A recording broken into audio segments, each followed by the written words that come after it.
how to buy bit.fun token. So this token came under the symbol of bit.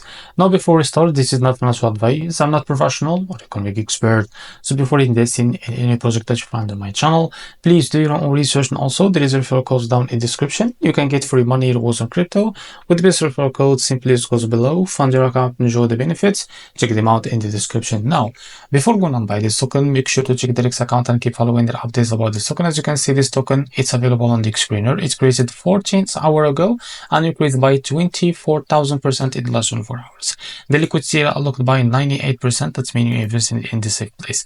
This token also trending number 2 in the Ethereum section. To be able to buy this token, it's easy and simple. Click here to copy the token address and open your Bitcoin wallet. Now go to your wallet and select the Ethereum as a network. As you can see, now click on this plus icon and paste the token address here. As you can see, now click on this plus icon to add it to your wallet. Now go back to your wallet, as you can see here, and try to find your token that you just added called bit.fun. So after you find it, what you need to do is just click on it and click on swap here. Switch from here. From the top, select the token that you want to buy with, for example, USDT, and make sure that you have enough USDT on your wallet. Now here, type how much you want to buy. So here you will be able to see how much you receive that token, as you can see. And after that, click here on swap and you will be able to buy this token. So this is how to buy bit token. If you found this very helpful, please like and subscribe. See you in the next video.